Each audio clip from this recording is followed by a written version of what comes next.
দুপুরে গরম ভাতের সাথে এই রেসিপিটি থাকলে আর কি কিছু লাগবে বন্ধুরা? কিচ্ছু লাগবে না, নিমেষে এক থালা ভাত শেষ হয়ে যাবে। আর এটা কম বেশি আমরা ছোট থেকে বড়তে সকলেই খেতে খুবই পছন্দ করি, আমার তো খুবই প্রিয়। তাই তোমাদের সাথে আজকে শেয়ার করব ক্যাপসিকাম দিয়ে সয়াবিনের একটা নতুন রেসিপি। আর এত সুস্বাদু টেস্ট হয় কি বলবো বন্ধুরা। তাই বড়মশাই বাড়িতে আজকে সয়াবিন নিয়ে এসেছে, তোমার আশীর্বাদের সয়াবিন, আর তার সাথে একটা মশলাও ফ্রি দিয়েছে। তা দেখতেই পাচ্ছি এখানে লবণ দিয়ে আমি সয়াবিনের জলটা গরম করে নিয়েছি, তার মধ্যে সয়াবিনটাকে ভিজিয়ে রাখলাম। আর লবণ দিয়ে সয়াবিনের জল দিলে না লবণটা সয়াবিনের মধ্যে ভালোভাবে ঢুকে যায়। তো এখানে আমি আনাজগুলো কেটে নিয়েছি, এখানে আলুটা ডুমো ডুমো করে কেটে নিয়েছি, ধনেপাতা কুচি নিয়েছি, আর এখানে পেঁয়াজগুলো আর ক্যাপসিকামটা যেরকম তোমার চিলি চিকেনে লাগে টমেটোটা সেরকমভাবে আমি এখানে ডুমো ডুমো করে কেটে নিয়েছি। আর কিছুটা পরিমাণে পেঁয়াজ কুচি করে নিয়েছি, এখানে মশলা নিয়ে নিয়েছি, মশলাটা আমি পেস্ট করে রেখে দিয়েছি। আর সয়াবিনটাকে ভালো করে জল মানে ঠান্ডা জলে ধুয়ে চিপে রেখে দিয়েছি। আর এখানে কড়াইতে তেল গরম করে রেখে এবার আলুটা ডুমো ডুমো করে এবার ভাজতে দেবো।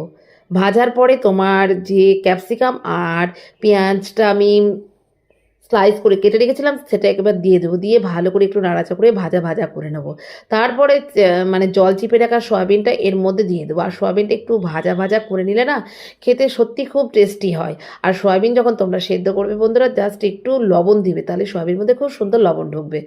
তার মধ্যে তেল গরম করে নিয়েছি, ওটা ভাজাটা তুলে রেখে তেল গরম করে নিয়ে ওর মধ্যে জিরে আর শুকনো লঙ্কা ফোড়নে দিয়ে কেটে রাখা পেঁয়াজটা ভালো করে ভেজে নিয়ে ওর মধ্যে আদা, রসুন, গোটা পেঁয়াজ, তারপরে জিরে, গোটা জিরে, গোটা ধনে, তারপরে সমস্ত কিছু আমি পেস্ট করে নিয়েছি। তারপরে হলুদ, লবণ আর সামান্য একটু চিনি দিয়ে দিয়েছি, দিয়ে ভালো করে একটু নাড়াচাড়া করে নিলাম। এরপরে তোমার লাল লঙ্কা মানে কালারের জন্য কাশ্মীরি লঙ্কার একটু গুঁড়ো দিয়ে দিয়েছি, দিয়ে ভালো করে মশলাটা তেল ছেড়ে আসবে যখন, তখন কষানো হয়ে যাবে, তখন আমি সয়াবিনটা মানে ভেজে রাখা সয়াবিন আলুগুলো সব দিয়ে দেবো এর মধ্যে। তারপরে কিছুক্ষণ পর টমেটোটা দিয়ে দেবো।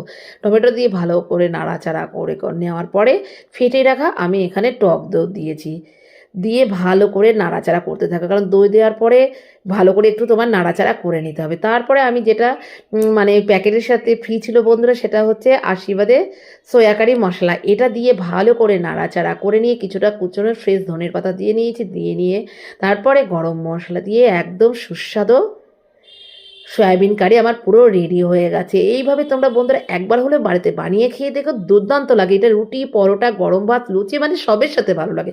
আমরা অবশ্যই রুটি দিয়ে খেয়েছিলাম, দুর্দান্ত লেগেছিলো। টাটা, ভিডিওটা কেমন লাগলো বলেও। আর অবশ্যই তোমরা বাড়িতে বানিয়ে খেয়ে আমাকে কমেন্টে জানাবে। টাটা।